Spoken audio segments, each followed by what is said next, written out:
Right, Anders, what is your bad point?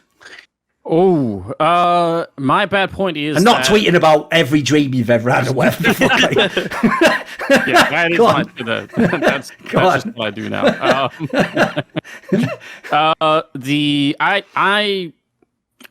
I fear that what I call the American model for esports might be winning in the short term. I think. Okay, so what do you mean by that? What's the American model in this sense? Yeah, so I think this is going to be probably there's going to be some overlap here, but I think broadly speaking, it feels to me like America is trying to take esports down this road of saying, basically, sort of finding the best and most like competent players and putting them all in the squad, and let's actually like aiming for excellence is secondary to the idea of creating like a really good entertainment product or something that's like closer to a lifestyle product, and then basically making that the economic engine of the organization. And from what I can tell, the American organizations are doing a way better job at making money and making all that work. So it's hard to argue against, but I guess.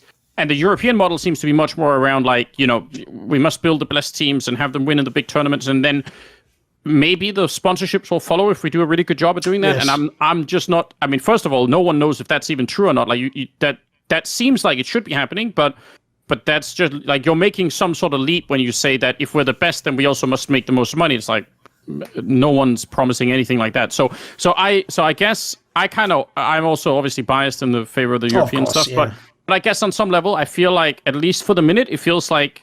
If you just had to look at results, if you just had to look at only the cash income or whatever, feels like the American side is winning more, and I wonder what that's doing in the long term. So I am worried about that, so I put it on the bad side. Right.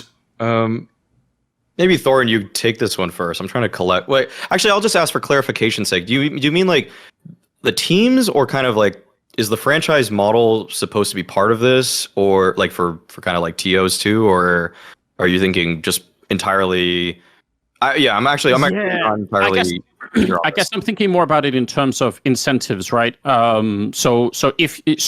Here's what I think can happen, not just in esports, but in any organization, is if you have like a company and you're sort of messing around with different business models, and if you stumble into something that works as a business model, then it just becomes your business model. It's really hard to withdraw that and say, oh, wait a minute, actually, but we actually wanted something else. Like, no, like once that works and you're seeing the numbers change at the end of the year or the quarterly report or whatever, you're doing that basically. And I think, not to say that the American model sort of stumbled into this, but I think because of how American sports works, it makes a lot of sense. And I think if once it works, it's easier to sort of convert other people, even European organizations. Like you can prove what's happening. You'd say, well, look, this is working.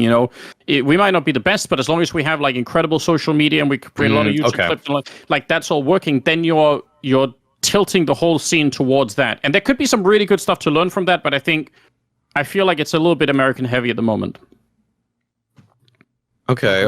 I think it's been important for players at least to hone in on the fact that building up their own personal brands is essential for their futures in terms of career possibilities. So, and they're not putting all their eggs in. I want them to compete as hard as they can and to practice as hard as they can. But if they're able to do that little extra 5 to 10% outside the game that bolsters their marketability, then I guess you have a team sort of like Evil Geniuses right now in NA that's just like, we're just going to throw 5 guys with pretty good brand power together.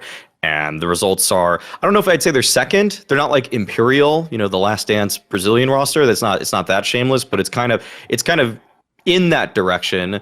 But I think it's kind of like if a player or a team can, I don't know if you guys can hear this alarm outside. No, it's not that loud. Don't worry. Okay. Right. I don't know if geez, that threw off my train of thought with this one. You said like, I don't know if the teams are good enough or something like that. Oh yeah. It's almost kind of like there just needs to be a baseline level of performance essentially for the American model, I'd say, to work. And it's kind of like if you qualify for the major in CS, at least, if you make it to that point, if you get the sticker money and you have your ESL blast spot, you're probably profitable in a way. And I guess that's a little bit disappointing, Anders, the way that you would want someone to just compete and try to fight to make the best roster for pure results in the server. But at the end of the day, it's kind of this kind of actually feeds into my ugly point, which I'll get into later, that it's entertainment. It's entertainment. Yeah. No, I would say, unfortunately, most of the business model in the franchised league sports is based around the idea it is an entertainment product.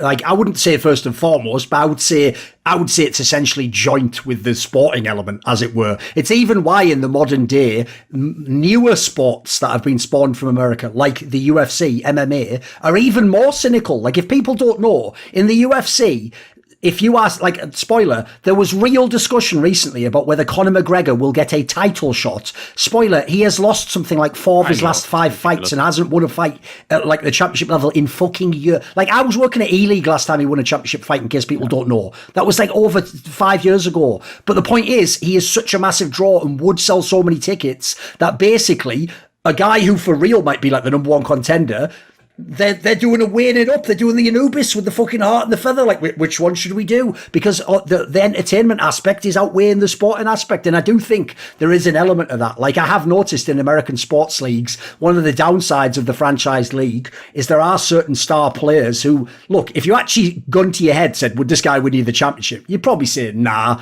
But you got to keep him because he's just so beloved with the fan base. He's maybe good enough. Like Mouse says, he's got the, he gets you to the playoffs every time. Like, you meet the threshold. He is like a well-loved player. He's pretty good. Like, yeah, I do think there's definitely more of a negotiation. Now, I will say there's even reasons why some of that makes sense, which is, like, obviously it's about viewership as well as just winning. That's a massive factor. I would also say you could probably add in, this is a weird one, but I know back in history this was definitely a case, and I believe it probably still is the case with sponsors that aren't super endemic to esports. Back in the Evil Geniuses days, when they were possibly the biggest esports org in the world, I knew a load of the players who played in their StarCraft team, and they basically told me, they were actually told straight up by people like Alex Garfield, it's actually not the end of the world if you don't win the big tournaments, as long as, if you're say from North America, you win the North American tournament. As in, if you can, even if it's a qualifier, like he used to tell the CS team, look, if you just win like the qualifier through the World Cyber Games, I can go to my sponsor and say they're the number one team in North America. And since the sponsor is from North America, look, he was definitely leaving the door open to, like, doesn't that mean I'm number one in the world, and not telling them he wasn't? But essentially it worked for them. Like, you know, essentially what the graphics card guy or whatever was saying is, well, you're in North America anyway. You've finished number one in North America. Great job. Like, to him, you'd killed it, you know. So there's a bit of that. Whereas I have to say, especially in the modern day after the whole pandemic thing, I've noticed the EU orgs have got fucking ruthless. Like, could you even imagine, Anders, before we went to online-only play, how bad it would have had to get before G2 would really just say, like, Kenny S, you're just benched forever, mate. Yeah. Like, dude, he would have been brought back 2 or 3 times if this was like, you know, because you'd keep giving him chances. Fucking Kenny S. If people don't know, I always tell fans, like, modern-day fans don't get it. Even a name like Scream, who hasn't been, like, relevant for over 5-6 years, he is still an enormous name if you ask a random casual fan. Like, they know Scream, Kenny S, Pasha, Get Right. That era of players is super iconic. You could for sure build a cynical team with Kenny S today and have fans and people cheering for you. So to me, the fact that in Europe now they put in academy players, they ruthlessly cut big names, and you end up on fucking Dignitas or some smaller like project, etc. Like, and even I'd even say G2, right? G2 just almost won the major, and my boy Carlos still put down that fucking 600k for Monacy. He still went went to the fucking bitter end with the negotiations with OG that I told people wouldn't be easy because they're going to try and hold on every fucking player and every last dollar. He went that level because he knew it's about fucking winning. That's what I want to do. I want to win. So yeah, I would say there's definitely an element to that. But it's a concern I always have in esports in general, Anders, which is the idea that like if we expressly make it that we're going to have a league that's WWE, so I've famously said in the past, I'd be up for doing that, by the way. If you had a tournament where the premise was, it is like, it's not supposed to be the most serious tournament ever. It's sort of like, you know, say like, the fans, like those old IMs where the fans got to pick the match or something, or in this case, if I picked the match, like I was Dana White in the scenario, you could do a lot of fun things with that could get the viewership up. But I don't want the sport to be like that. Obviously, you know, I want to maintain like the essence of sport and success. So I certainly have my worries about that, because I've noticed in American esports, there certainly have been times where it felt like if you had 4 times more Twitter followers or viewers on your stream, you were just going to get that gig unless the guy was twice as good as you know. Yeah. Well, and I mean, so obviously now we talked a little bit about the organizational side, but I think there's also some of this could also be. I mean, you could look at what happens in America whenever a new game comes out, like how many orgs immediately start to make new teams and they compete in like some new game that no one even knows.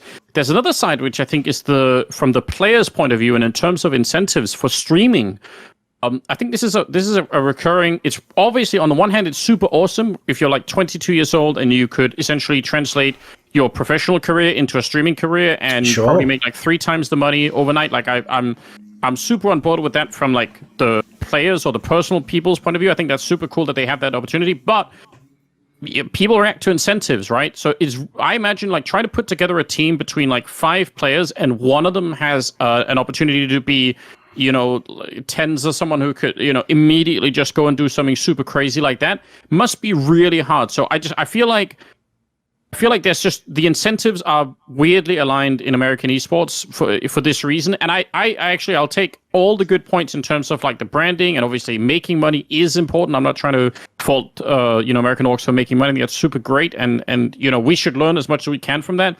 But it just, from the eye test for me, it feels like things have got tilted a little bit too much that way. And it'd be cool if there was somebody. I don't have the solution for it, but I wake up sometimes and it worries me.